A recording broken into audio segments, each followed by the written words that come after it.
Unfortunately, because I'm making this video, that means the Battlefield 6 beta is over. Oh joy! I cannot wait to return to Battlefield 2042. In this video, I'm going to give you guys my final thoughts about what I played in the Battlefield 6 beta and what I think they need to do to really get this game ready to ship. If you also played the Battlefield 6 beta, be sure to let me know what you thought in the comment section. If you want to follow Battlefield 6 as a game, this is the channel for you.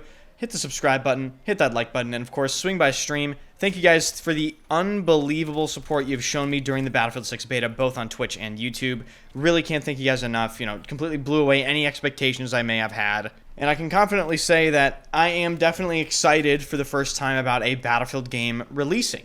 Now, before I go into specifics, I just want to give some general feelings on Battlefield 6 and how I'm feeling after putting so much time into this beta. Overall, I have to say that this game is most certainly better than Battlefield 5 and 2042. I did definitely enjoy my time playing it. This is probably the most fun I've had playing Battlefield in quite a long time. Obviously, that doesn't mean there aren't frustrations, which we'll be going over in this video, but if I had to rate this game out of 10 in its current beta state, I would give it about a 7. And I think that's a fair rating, all things considered. Now, we're going to talk about some of the nitty-gritty details. So, I want to touch on the maps first. If I had to rank the maps from best to worst, I would put Siege of Cairo as number 1. And keep in mind, I'm considering all the game modes that I played. I did play all the game modes. I played, Conquest and Breakthrough and Domination, King of the Hill, Rush. So I'm trying to take everything into account. Number 1 is definitely Siege of Cairo. They need to fix the roof glitch. They've already acknowledged that they're going to fix the roof glitch, so that's great. I liked how it played on Conquest a little more than Breakthrough sometimes, just because of the nature of crowded linear game modes, but I still felt that Cairo was the best map available in the beta. Number 2 overall, I'd have to put in Iberian Offensive. At first, when I started playing Iberian Offensive, which for those of you that might not know, it was like a city map sort of deal, very urban. At first, I really didn't enjoy it, but the more that I played it, particularly on Conquest, I found myself understanding the map flow a little bit better and understanding where people can peek me from, and I did enjoy it. I would put that as my number 2 overall map in the Battlefield 6 beta. One thing of note that I do think they should consider changing is the center flag on Conquest, the C flag, inside of that big apartment complex with a bunch of different rooms. I think that entire flag area actually needs to be redesigned. It just feels kind of messy. You just blow out all the walls and there's just too many angles. It just seems very, very spammy and it doesn't have a good flow, so I'd like to see that area addressed. In the third position, I would have to put Liberation Peak, which might surprise some people. I assume some people might expect to see Empire State in this position. But Liberation Peak overall, I think Liberation Peak played surprisingly a bit better on Conquest than Breakthrough, but I don't think it played particularly well on either of these modes. On Conquest, I felt, again, the C flag was kind of the key to the entire map. It felt too important, in my opinion. Whichever team held the C flag, you essentially just cut off access to the other team to any of the other flags on the map, and it did feel as though you really couldn't move around or rotate on the map very well. On Conquest in particular, and on Breakthrough in the final sector, going up that big hill portion from Conquest E flag all the way up to the F flag, that was really rough sometimes, especially on Conquest, because snipers would just camp on the F flag and then stare at C for the entire game, which of course contributes to the feeling of it being impossible to rotate, or very difficult at least, to rotate and move around the map. On Breakthrough, Liberation Peak was extremely team-dependent. Sometimes you would get attack on this map, and then you would get just held in your spawn for the entire game, and then you would just instantly lose. But sometimes you were on defense, and you would get rolled up until about the third sector, and then the defense team would roll the attacking team and end up winning the game, because that fourth sector is just so hard to get. So overall, Liberation Peak definitely has some very obvious problem areas, the C flag, the area in between E and F. There's some improvements to be made there for sure. And at the bottom of the list is Empire State.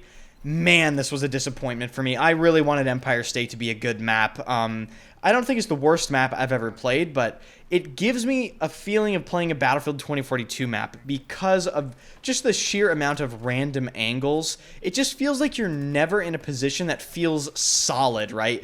You always feel like there's someone that could shoot you in the side or the back, or you don't see somebody that you should have seen. I feel as though Empire State actually played the best in Conquest, where you can move around the map a little more freely, as opposed to the linear game modes like Breakthrough and Rush, where it just felt at some points really impossible to move around. The sector design wasn't great, particularly on Rush. It became very frustrating at certain points. So Empire State overall, definitely my least favorite map in the beta, a bit of a letdown to be certain. The next big chunk of this video is going to be discussing everything to do with the classes, the inner balance of the classes, how I feel about them, how strong they are.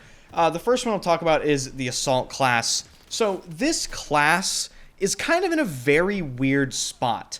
We know the Assault class is going to be receiving the respawn beacon, and the Recon is going to have that removed from that class. So we have yet to experience, I suppose, the full power of the Assault class. But even then, I think a lot of the strength of the Assault class in the beta was derived from the fact that you could just use a shotgun with an AR. And once they nerf the shotgun, which they've already confirmed they're going to be doing, or if they remove the shotgun from the weapon sling, or they remove the weapon sling entirely, I feel like the Assault class loses a ton of its balls, if you will. I don't really think it was that great of a class. There were just a couple irritating things that made it a nightmare to deal with in certain situations. Another example of this was you could run double grenade launcher. The explosive grenade launcher is to be expected, right? We've seen explosive grenade launchers before. The incendiary grenade launcher, I think it's called the thermobaric launcher, was an absolute nightmare. I need to see that thing nerfed into the ground. I'm not going to lie to you. For those of you that don't know what the thermobaric launcher does, if you get hit by it, it essentially sticks you to the ground. It heavily restricts your movement while it burns you. It just felt cheap. It felt really bad to play against.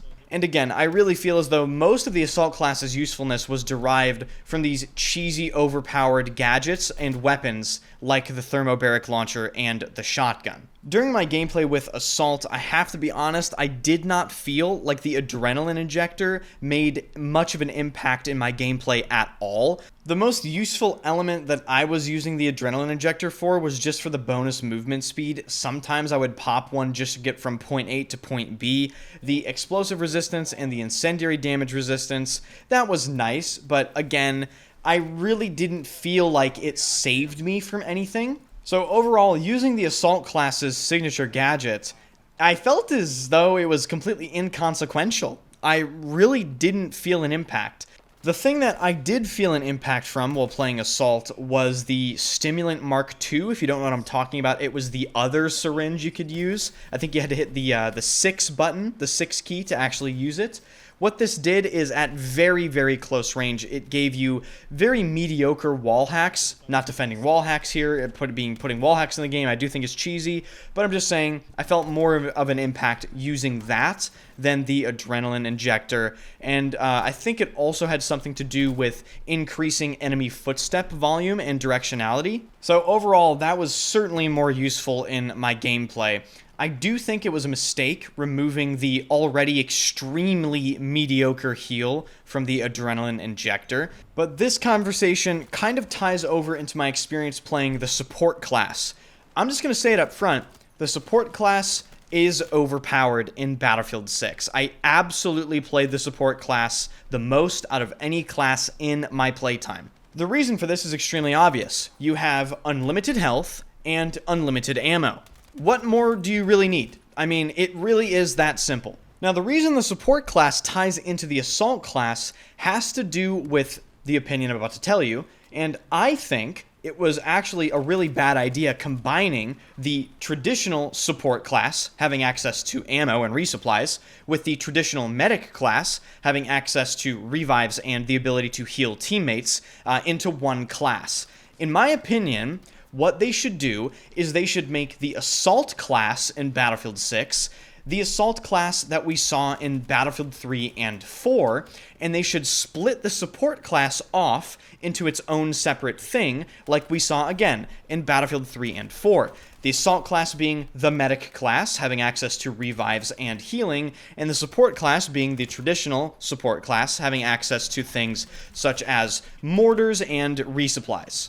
I do think having both unlimited resupplies and unlimited healing on a single class is fundamentally overpowered, and it simply invalidates a lot of the other classes in the game because of self-sustain. Like I mentioned previously, I think they should split the support class. However, I don't think they can do it. Reason being is, they've pigeonholed themselves into the class direction they're already going.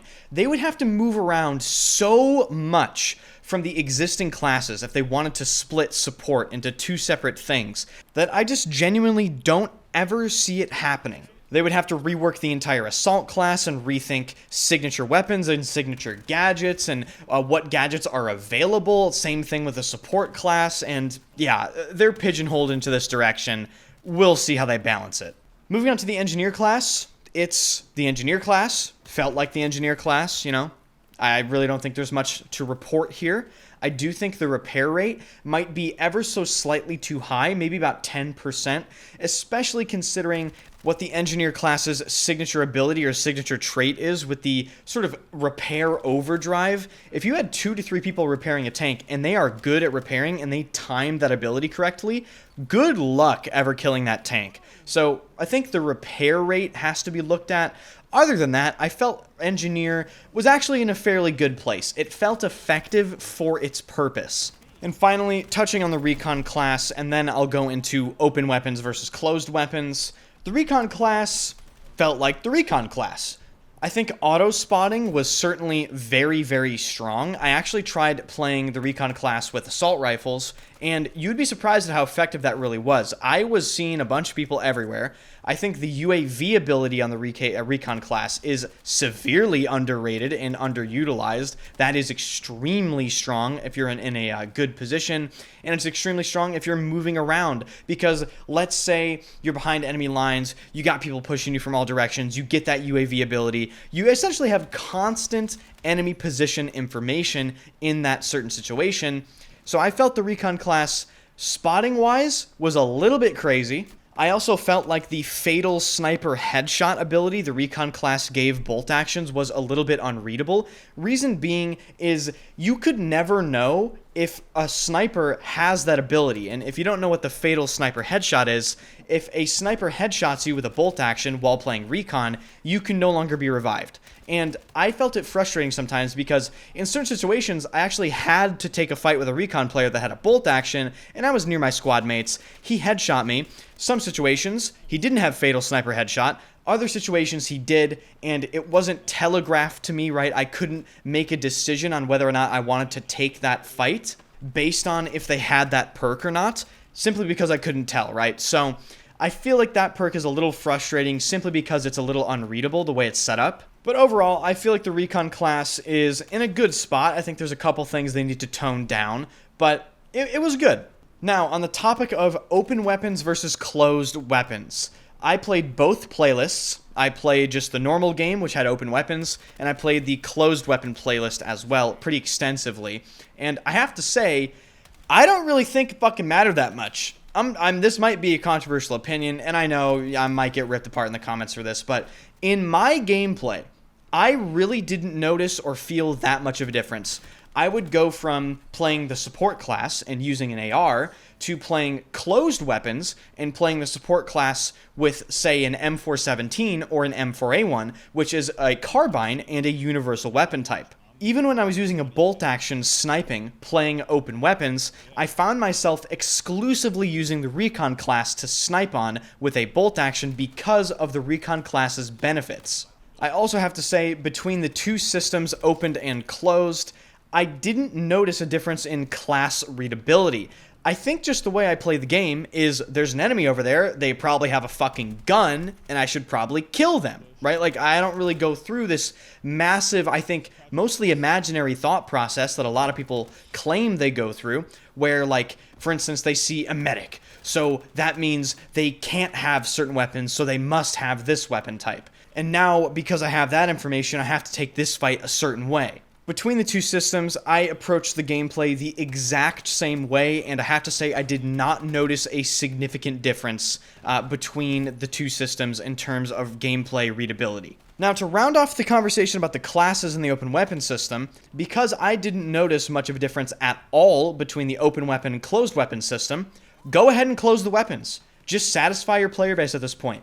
Close the weapons, BF4 style, right? Lock ARs to assault. Lock SMGs to engineers. Lock light machine guns to support. And lock bolt actions to recon. And then have your 3 universal weapon types being shotguns, carbines, and DMRs. And call it a day. Touching on the balance in my experience using all of the different weapons in Battlefield 6, just starting with ARs, I suppose, all the ARs felt extremely effective, and surprisingly, so did most of the carbines with the exception of the extremely niche use case scenario, AK-205, which can actually be an extremely insanely effective mid-range weapon, but only mid-range, and only if you use the synthetic tip headshot multiplier increasing ammo. Light machine guns felt like light machine guns. They did feel very sluggish in comparison to the other weapons, but were extremely accurate, and I actually kind of liked how they felt in this game. DMRs, the M39 EMR needs a buff. That thing is a piece of shit. The SVK felt like the SVK, extremely effective, really punchy recoil, but if you got that shot and then the recoil reset down, you could two-shot quite a lot of people, and I found it to be a very deadly mid to long range weapon. The shotgun we already know about, it's overpowered. I mean, honestly, just fucking delete it from the game. Sniper rifles, the sweet spot needs to be removed. The sweet spot is just utterly ridiculous in this game. I can't tell you how many times I accidentally killed people with the sweet spot. I'm not sure the exact distance of the sweet spot on the sniper rifle that was in Battlefield 6, but it was at such a comfortable range that, again, I just felt myself accidentally killing people with it. I think the sweet spot is a cheesy and just overall a shitty mechanic, and they should just delete it from the game. And on top of that, I also felt the sniper bullet velocity was way too high. I think the maximum velocity you could get out of the sniper in BF6 was 1,125 meters per second. That's way too fast. Even at great distances, I felt as though there was almost no bullet drop I had to account for, especially when I got that extra barrel that increased the muzzle velocity even further. So I would like to see sniping made a little bit harder, nerf the muzzle velocity, maybe to the 800-ish, 700-ish area, and get rid of the sweet spot. Finally, touching on SMGs a bit, the SMGs in this game kind of underwhelming to me. I have to be honest, I did not expect that, because typically Battlefield has some pretty satisfying submachine guns, especially with the past few titles. But I felt as though the SGX and the MP7 were very underwhelming in comparison to the ARs and carbines. Why would I ever use the MP7 when I can just use the M4A1? Well, I didn't. I messed around with a ton of setups in the beta with these SMGs, and the MP7 I got to feel really, really good. That weapon has almost no recoil. It just doesn't do, well, that much damage at all. I think the MP7 is better than the SGX, in my opinion. The SGX felt a little bit unruly. It had a very bad recoil pattern no matter what setup I tried for it. And yeah, I think the SMGs need a little bit of love in this game. And while we're on the topic of weapons, I might as well talk about the gunplay. Overall, I'm satisfied with the current state of the gunplay in Battlefield 6. I felt the recoil was definitely higher than Battlefield 2042. The recoil felt like it mattered more. And the same thing can be said about the amount of spread. I felt like the weapons were certainly not laser beams at insane ranges like we saw early on in Battlefield 2042. So overall, don't really have much to complain about when it comes to the gunplay. Some people might question whether or not hipfire is too strong. In my opinion, the crosshair makes it look better than it actually is. You have this tiny crosshair on screen, but in reality, it's only really useful within hipfire distance between, I'd say, 10 to 15 meters. So overall, Battlefield 6's gunplay, in my opinion, was a large improvement over BF5's and 2042's. Now onto the topic of movement in Battlefield 6.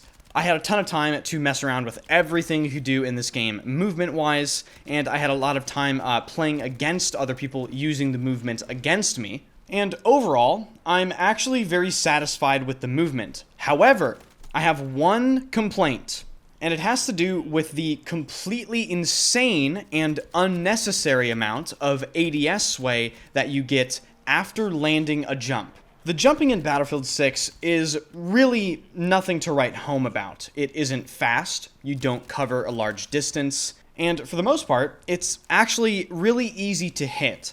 And in my opinion, the current implementation of ADS sway, which I should have put a clip in the background, Enders in the fucking future when you're editing this video, make sure that viewers can see what you're talking about. Anyway, in my opinion, jumping in this game is simply not good enough to warrant such an insanely punishing penalty. I mean, we're talking about a penalty that is so punishing that if you try to jump peek somebody that is 2 feet in front of you, you can land and miss almost every shot because of the ADS sway. That's crazy. And don't get me wrong, I'm not asking for it to be removed. All I'm asking for is make it proportional to how good the movement actually is, which in reality is not that good. This is really tame. But other than the insanely disproportionate ADS sway penalty, I have to say, pretty satisfied with the movement. I don't care that this is the slowest Battlefield sprint speed ever. You can run fast with your knife out, which I think is a really cool addition to the game. I think the slide is useful enough. I think it's good. I think it's great. There's a bit of a skill gap, but there isn't too much of a skill gap. Nothing's overpowered. I think it's completely fine. Now onto some more miscellaneous, but still very, very important stuff. Footstep audio. My God, was it really inconsistent. Sometimes it worked. Other times, there were full squads of people on either side of me that snuck up on me that I never fucking heard. That simply doesn't happen. I'm sorry, like, I pay attention to audio cues a lot. I'm just a sweaty fuck, as you can see in the background gameplay. There's no chance I'm getting caught off guard by full squads of people. So the directional audio dealing with footsteps absolutely needs to be looked at. I think the visibility is one of the biggest problems in the game as well, particularly if you are trying to look outside from being inside of a building. It's way too bright. I don't know what effect they are trying to, replicate there, but hey, this is a video game. We need to be able to see people. And as a result of this, sometimes you would even lose visibility of your weapon's red dot sight or just sights in general. I would like to see sights have illumination so we can actually see them at all times. And of course, I cannot make this video without mentioning the time to kill, time to death, and the netcode. Now, in my experience playing, the netcode wasn't an issue in the first beta, and it became a noticeable issue in the second beta. I started dying around corners more, gunfights started feeling like more of a coin flip. So I'm not entirely sure what went on there. Let me know if you had the same experience between the first and second beta, but the netcode got a little wonky. They need to make sure that doesn't happen on launch because I felt the game felt pretty locked in on the first beta.